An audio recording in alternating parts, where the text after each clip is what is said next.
Boy, do I have a story for you. If you've ever read the New Testament, you've seen the book of John. 1 John 5:10 to 13 tells us, this is the record. God has given us eternal life, and this life is in his Son, and he who has the Son has life. But what does that mean, and what might that look like? And we've scratched our head for centuries, but I think I've stumbled onto something that brings part of the answer. You are going to be surprised.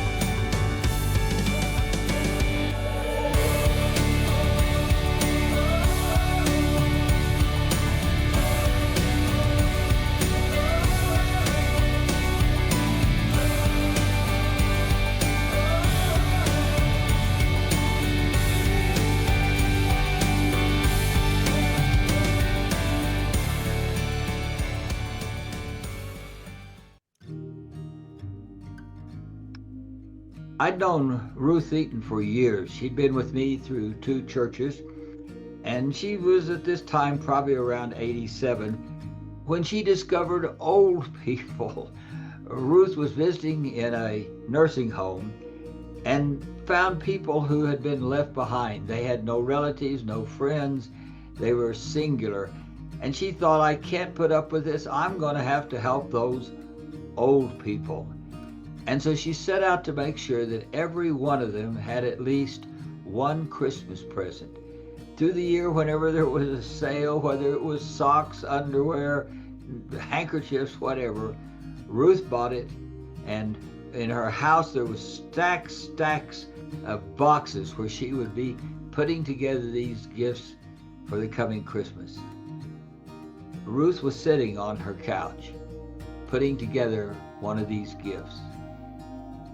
And suddenly, she had this feeling like somebody's looking at me. And she turned her head sidewise and looked at the other end of the couch, and 2 people were standing there. One of them was her daughter, who died at about age 48, and I had her service. And the other was her mother. And as she looked at her mother and her daughter, grandmother and grandchild both looked like they were about 25. They were smiling at her. They were telepathically telling her how much they appreciated what she was doing for others and smiled lovingly. Ruth was shocked, and she looked away. And when she looked back, they were gone. But she had seen her daughter and her mother looking like 2 sisters. Ruth rushed down to my office at the church. She walked in, the secretary said, you can't talk with him. He told me not to let anybody in. I could hear her out there saying, I don't care what he said, I've got to talk to him. And she rushed in my office to tell me what she had seen. 2 people she loved, who had been long gone, who now looked like 25, conveying love. Now, that was the first time I encountered one of these stories.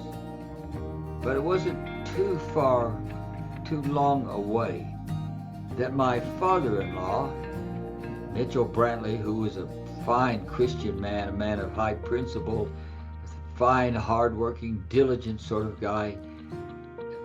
Mitchell had been always very concerned for Joanne. Joanne was his wife's sister.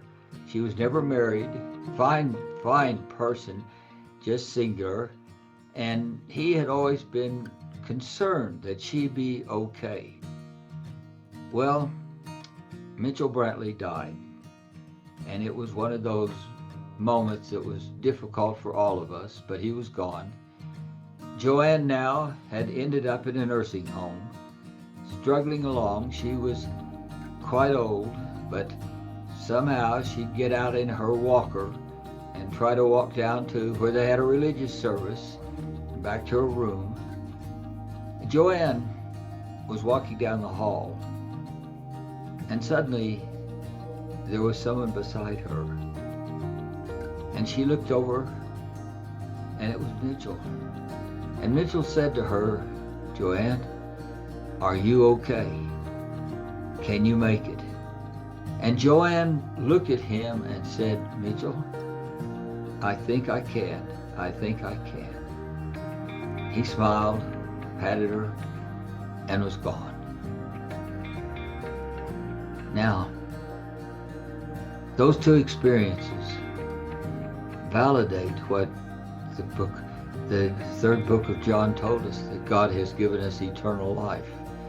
And I share those stories not just to leave you amazed, but to tell you you're part of that promise. Reach out, get it, it's yours, and it's your assurance of a day to come, a day ahead that will come for you. Oh, and remember, miracles never cease.